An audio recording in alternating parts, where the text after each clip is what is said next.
Ketika Sayyidina Abu Bakar pulang, Sayyidina Abu Bakar cari, mana ini Suwaibit? Kita semua sudah lapar. Kata Nuaiman dengan mudahnya dia mengatakan, sudah saya jual wahai Abu Bakar. Pulang ke Madinah, kisah ini diceritakan di hadapan Rasulullah SAW. Maka perawi mengatakan, fadhahikan nabiyyu hatta badat nawajiduhu. Ketika diceritakan kisah Nuaiman tersebut dengan Suwaibit, Rasulullah tertawa sejadi-jadinya sehingga gigi geraham Rasulullah SAW nampak di wajah mata para sahabat. Muhammad nabiyina binuru hadina min Makkah habibi. Diriwayatkan oleh Imam Ahmad bin Hanbal dalam musnadnya bahwa ada seorang laki-laki yang bernama Nuaiman. Ini Nuaiman di kehidupan Rasulullah SAW ada orang yang seperti itu gitu. Orang yang sering minum minuman keras. Rasulullah SAW marah, murka. Rasulullah kalau yang berhubungan dengan Rasulullah tidak marah. Tapi kalau sudah berhubungan dengan agama, Rasulullah SAW adalah orang yang paling marah, orang yang paling istiqomah dalam kebenaran. Maka Rasulullah panggil Nuaiman, apa yang kau lakukan? Dia katakan, aku minum minuman keras ya Rasulullah. Rasulullah cambuk dia. Kemudian dia bertobat kepada Allah. Kemudian ketahuan lagi minum. Kemudian dicambuk lagi oleh Rasulullah SAW, sehingga sebagian sahabat memukul dia dengan pukulan yang banyak. Sehingga apa yang berlaku? Sebagian sahabat mengatakan, la'natullahi ala Nuaiman. Semoga Allah melaknat Nuaiman. Dia mempermainkan Rasulullah. Dia bilang sudah mau taubat tapi minum lagi. Dia bilang sudah mau taubat tapi minum lagi. Maka Rasulullah SAW mengatakan, la tal'anuh fa innahu yuhibbullah wa rasulah. Kata Rasulullah, jangan kamu laknat Nuaiman, karena dia itu cinta sama Allah, cinta sama Rasulnya. Dalam riwayat dia dicintai Allah dan dicintai oleh Rasulnya Muhammad sallallahu alaihi wasallam. Ibn Majah menceritakan bahwa Nuaiman ini pernah suatu waktu diajak oleh Sayyidina Abu Bakar pergi ke negeri Syam. Negeri Syam itu di mana? Seperti yang diceritakan tadi, antara daerah Suriah, Lebanon, Yordania, kemudian Palestina. Daerah seperti itu. Umumnya orang Quraisy pada masa itu mereka memiliki rihlah berdagang, membeli dagangan ke Syam, kemudian dijual lagi di kota Makkah. Ketika itu Rasulullah SAW didatangi Abu Bakar. Sayyidina Abu Bakar mengatakan kepada Rasulullah, ya Rasulullah, saya mau izin ya Rasulullah. Mau apa? Saya mau ajak dua sahabat kamu ini ikut berdagang ya Rasulullah. Siapa? Kata Rasul? Nuaiman. Kata Rasulullah SAW, Nuaiman kamu mau ajak? Mau ngapain? Biar seru-seruan aja ya Rasulullah. Kata Rasulullah, ya sudah, saya izinkan kamu bawa Nuaiman. Ketika itu Sayyidina Abu Bakar membawa Nuaiman sama satu sahabat namanya Suwaibit ibn Harmalah. Siapa namanya? Suwaibit ibn Harmalah. Ini sahabat Rasulullah SAW yang memiliki sifat yang berbeda-beda. Kalau Nuaiman ini aneh. Pernah Rasulullah SAW dibawain makanan banyak, dikasih Rasulullah, dikasih sahabat semua. Semuanya sudah makan, tiba-tiba si Nuaiman ini, sahabat Nabi Nuaiman mengatakan kepada Rasulullah, ya Rasulullah, ini yang penjualnya, tolong kau yang bayar ya Rasulullah. Makanan udah habis. Makanan udah habis, Rasulullah SAW bingung, saya yang bayar. Akhirnya Rasulullah katakan kepada sahabat, ayo keluarkan uang, kita patungan, kita bayar. Rasulullah aja dimainin, apalagi kita orang. Sallu ala Nabi Muhammad. Nuaiman diajak Sayyidina Abu Bakar. Kata Rasulullah SAW, benar kamu mau ajak Nuaiman? Iya ya Rasulullah. Diajaklah akhirnya.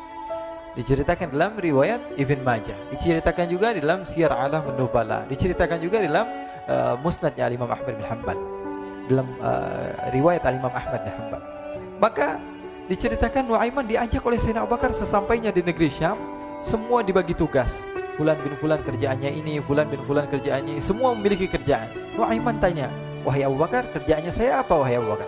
Kata Sayyidina Abu Bakar, kamu mau ngapain terserah kamu wahai Nuaiman. Yang penting kamu ikut saya kan. Kemudian satu di antara mereka namanya Suwaibit ibn Harmalah. Ditanya oleh Sayyidina Abu Bakar, wahai Suwaibit, kamu mau kerjaan apa? Kata Suwaibit, terserah kamu wahai Abu Bakar. Kata Sayyidina Abu Bakar, kamu menjaga makanan, karena saya tahu kamu ini adalah orang yang senantiasa menjaga amanah. Suwaibit ini kalau disuruh maju dia maju, disuruh mundur dia mundur, disuruh ke kanan dia ke kanan, disuruh ke kiri dia ke kiri. Orang yang ikut aja. Kalau Nuaiman beda, disuruh maju dia ke belakang, kasih sen kanan ke kiri belok. Nuaiman itu orang yang berbeda. Maka Suwaibit mendapatkan tugas, semua mendapatkan tugas kecuali Nuaiman. Sehingga ikhwani, apa yang berlaku, apa yang terjadi? Sayyidina Abu Bakar pergi sibuk dengan kesibukannya, sehingga datanglah waktu siang. Nuaiman sudah lapar. Nuaiman cari makanan. Dia nggak punya uang, diajak Sayyidina Abu Bakar tapi tidak diberikan uang. Sehingga dia cari-cari makanan. Dia tahu Suwaibit yang jaga makanan, dikatakan, wahai Suwaibit, saya mau makan, berikan kepada saya satu roti saja. Yang terpenting apa? Saya makan sekarang, saya sudah lapar. Kata Suwaibid, ya Allah Nuaiman, kita tunggu Abu Bakar saja sehingga dia datang, karena ini amanat. Amanat dari Abu Bakar, saya tidak boleh berikan kepada siapapun kecuali atas izin Abu Bakar. Kata Nuaiman, kasih saya makanan, kalau tidak saya bikin masalah sama kamu. Merah wajahnya Suwaibid, karena dia tahu jangankan saya, Rasulullah aja dimainin. Bingung, apa yang harus saya lakukan? Akhirnya Nuaiman bilang, gampangannya aja, kata Nuaiman, kamu kasih saya makanan, atau kalau tidak saya bikin masalah sama kamu. Bingung Suwaibid, pikir panjang. Setelah itu dia katakan, ya sudah Nuaiman, saya tetap mau jaga amanah Abu Bakar, karena saya takut ini adalah perintahnya Allah, perintahnya Rasulullah SAW, dan perintah daripada Abu Bakar, sahabatnya Nabi. Kata Nuaiman, kalau memang begitu kamu maunya, ya sudah, berarti kamu ngajakin berantem sama saya. Nuaiman pergi ke pasar, dia cari-cari tempat penjualan hamba sahaya. Dia lihat-lihat beberapa hamba sahaya, ini berapa harganya? Ini katanya 10 qalanis. Ini berapa? Ini harganya, hitungan orang zaman dahulu, kita sih hitung seperti dirham, berapa ratus dirham gitu, 200 dirham. Yang ini berapa? 300 dirham. Yang ini berapa harga hamba sahaya? 300 dirham. Harganya antara 300, 200 sampai 100. Kemudian Nuaiman mengatakan kepada penjual hamba sahaya tersebut, saya punya juga hamba sahaya, tapi saya jual cuma 20 dirham saja, murah. Katanya, apa benar ada hamba saya harganya segitu? Iya, karena dia punya aib, ada kekurangan. Apa? Nanti kalau kalian tangkap, dia bakalan teriak, saya ini bukan hamba sahaya tapi orang merdeka. Akhirnya semua orang berkumpul mau beli. Ini Nuaiman sama Nuaiman diajak ke Suwaibid bin Harmalah tadi. Kata Nuaiman, itu ada orang yang berdiri sedang menjaga makanan, itu hamba sahaya saya, tangkap saja. Oh baik. Diberikan uang 20 dirham, dimasukkan oleh Nuaiman ke kantongnya, kemudian Suwaibid ditangkap. Ketika ditangkap, Suwaibid teriak, saya bukan hamba saya orang merdeka. Maka orang-orang tersebut mengatakan, saya sudah tahu kekurangan kamu. Ini memang kekurangan kamu, memang kamu, tapi saya tidak perlu dengan bacot kamu, yang penting kerjanya kamu gitu. Ya kan hamba saya untuk apa? Untuk kerja, mau dia ngomong apa, mau ngomel terserah, yang penting dia mau kerja. Akhirnya ditangkaplah Suwaibid dan dijual di pasar. Nuaiman punya uang banyak ini. Dia beli makanan, dia beli minuman, dia beli hadiah buat Rasulullah. Dia beli macam-macam di negeri Syam ini. Waktu itu adalah superpower, adidaya Romawi. Pada masa itu semua barang mahal, tapi Nuaiman banyak uangnya. Dia belanja ini, belanja itu, sehingga Sayyidina Abu Bakar pun pulang. Ketika Sayyidina Abu Bakar pulang, Sayyidina Abu Bakar cari, mana ini Suwaibid? Kita semua sudah lapar. Kata Nuaiman dengan mudahnya dia mengatakan, sudah saya jual wahai Abu Bakar.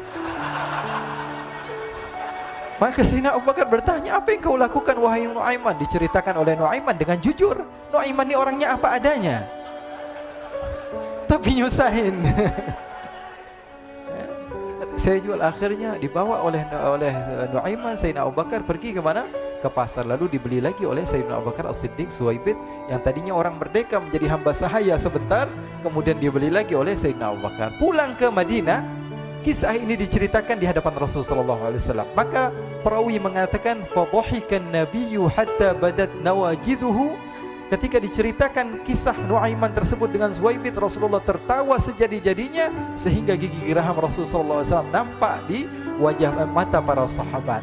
Sehingga perawi lain mengatakan, 1 tahun berlalu Rasulullah, setiap ada tamu yang datang pada Rasulullah, Rasulullah akan ceritakan kisah Nuaiman menjual Suwaibid tersebut.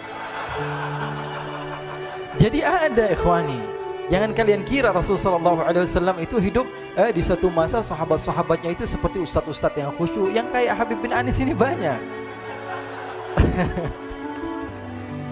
Bahkan ikhwani, mungkin di akhir karena masanya sudah habis, pernah suatu waktu Rasulullah SAW didatangi asyraf, delegasi dari beberapa negara yang ingin mengenal apa itu agama Islam. Sehingga mereka datang ke rumah Rasulullah SAW membawa unta, kendaraan yang ketika itu kendaraan yang paling mahal mereka miliki, itu untanya yang paling mewah. Diikat di depan rumah Rasulullah SAW. Tamunya pun masuk, duduk bersama Rasulullah SAW. Di depan rumah Rasulullah SAW ada beberapa sahabat. Ada Sayyiduna Hamzah, kalian tahu Sayyidina Hamzah adalah orang yang pemberani. Ada Sayyiduna Umar, kalian tahu Sayyidina Umar adalah orang yang pemberani. Ada Sayyiduna Ali bin Abi Thalib, ada Sayyiduna Sa'ad bin Abi Waqqas. 4 sahabat ini lagi nongkrong gitu depan rumahnya Rasulullah SAW, berjaga sebelum Allah Subhanahu wa taala turunkan ayat wallahu ya'simuka minan nas. Ketika mereka sedang asyik duduk, tiba-tiba Nuaiman datang. Ini Nuaiman kalau datang pasti bikin sesuatu yang aneh. Bahkan dikatakan tidaklah Rasulullah SAW dalam keadaan bersedih, kecuali Nuaiman datang Rasulullah akan tersenyum. Jadi sebagian sahabat itu senang kalau sudah Nuaiman datang, pasti Rasulullah bahagia. Tapi ketika itu Nuaiman datang, ingin duduk bareng-bareng Sayyidina Hamzah. Sayyidina Hamzah katakan kepada Nuaiman, bercanda begitu. Nuaiman, kamu lihat unta orang datang dari luar Arab ini. Lihat, kata Nuaiman, ini besar banget ini, badannya besar gitu. Dagingnya pasti banyak. Iya nih kalau kita sate enak nih ntar malam. Kata Nuaiman. Kata Sayyidina Hamzah, apakah kamu berani? Kata Nuaiman, saya berani aja asal kalian gak bilang sama Rasulullah. Kata Sayyidina Hamzah, benar wahai Nuaiman, benar. Akhirnya Sayyidina Hamzah lupa masalah itu, cuma bercanda-bercanda saja. Sayyidina Hamzah lagi asik sama Sayyidina Umar, Sayyidina Ali. Tiba-tiba apa? Ternyata ketika dia melihat unta tersebut sudah pisah antara kepala sama badannya. Nuaiman mengatakan, wahai Hamzah, ini unta saya sudah potong, saya mau pergi sebentar. Kalau Rasulullah cari saya, tolong jangan beritahu di mana saya. Nanti kalau keadaan sudah aman, mari kita nyate bareng-bareng. Ini ada yang seperti itu di zaman Rasulullah SAW. Maka dia pun berlari dan berlari mencari satu tempat supaya Rasulullah SAW dia selamat daripada Rasulullah SAW. Sehingga Sayyidina Hamzah bingung, ini kalau Rasulullah keluar gimana? Ada Hamzah Asadullah, ada Ali bin Abi Thalib, ada Umar, gak bisa jaga kendaraannya, tamunya Rasulullah Sallallahu Alaihi Wasallam. Akhirnya benar apa yang terjadi, ikhwani. Rasulullah SAW tamunya mau pulang. Ketika dia buka pintu tamu melihat apa? Untanya sudah begitu. Mereka teriak, wa naqatah, unta kami wahai Muhammad. Baru mau kenal Islam, unta kami, kendaraan kami sudah dibuang. Rasulullah SAW lihat Sayyidina Hamzah, lihat Sayyidina Ali. Mereka gak bisa ngomong, mereka hanya bilang apa? Nuaiman ya Rasulullah. Rasulullah perintahkan Sayyidina Umar, wahai Umar, sekarang kamu ambil uang, kemudian kamu gantikan, kemudian kamu berikan 2 kali lipat daripada harta unta ini, sehingga apa? Agama Islam tidak didengar dengan sesuatu yang tidak baik di luar sana. Akhirnya diberikan harta, diberikan unta yang baru dan diberikan harta yang lebih untuk orang tersebut, sehingga orang tersebut tidak menjelek-jelekan agama Islam. Kata Rasulullah SAW, dan sekarang waktunya kita balas dendam sama Nuaiman. Nuaiman ternyata berlari tempat yang jauh sampai hampir keluar dari kota Madinah. Dia dapatkan seorang sahabat Nabi yang hadir juga dalam peperangan Badar, namanya Al-Miqdad bin Al-Aswad. Siapa namanya? Al-Miqdad bin Al-Aswad ketika itu sedang menggali sumur. Ketika sedang menggali sumur, Nuaiman datang. Nuaiman katakan kepada Miqdad, wahai Miqdad, wahai sahabat Rasul, kamu orang yang hadir dalam peperangan Badar, kamu adalah orang yang hebat. Dipuji-puji sama Nuaiman. Ada maunya ini. Akhirnya dia bilang, wahai Miqdad, tolong saya. Kenapa wahai Nuaiman, kamu ini kekasihnya Rasulullah, orang yang disayang sama Rasulullah. Kenapa? Saya ini sedang dikejar-kejar orang jahat. Tolong selamatkan saya. Saya pengen masuk ke dalam sumur, boleh atau tidak? Kata Miqdad, siapa yang mengejar kamu? Pokoknya saya dikejar sama orang-orang. Kamu mau atau tidak selamatkan saya? Ya sudah, selagi kamu itu adalah sahabat Nabi, silahkan kamu masuk. Masuk akhirnya Nuaiman ke dalam sumur tersebut. Lalu Nuaiman mengatakan, wahai Miqdad, dia keluar lagi. Nanti kalau ada yang cari saya, tolong jangan beritahu saya di dalam sumur ya. Kata Miqdad, baiklah. Kata Nuaiman, siapapun yang bertanya tentang saya, kamu tidak akan kasih tahu? Iya, kata. Walaupun Rasulullah yang tanya saya? Katanya, enggak mungkin Rasulullah datang ke tempat sejauh ini. Iya, walaupun Rasulullah. Akhirnya masuk Nuaiman. Setelah beberapa menit Rasulullah dan rombongan benar datang. Miqdad bingung ini. Ini kenapa Rasulullah datang ke RW kami ini? Ada apa ini Rasulullah sampai sejauh ini? Ditanya, ya Rasulullah, ada apa ya Rasulullah? Kata Rasulullah, saya cari Nuaiman. Di mana Nuaiman? Innalillah, kata Miqdad. Enggak dijawab ini Rasulullah. Kalau dijawab saya ingkar janji. Akhirnya apa dia katakan? Wahai Rasulullah, mata saya tidak memandang kepada Nuaiman, tapi tangannya nunjuk ke dalam sumur. Sahabat. Apa dia bilang? Mata saya tidak melihat kepada Nuaiman, tapi tangannya nunjuk ke sumur. Akhirnya dibuka sama Rasulullah, Nuaiman muncul. Kata Rasulullah, Nuaiman, kamu bikin malu saya, wahai Nuaiman.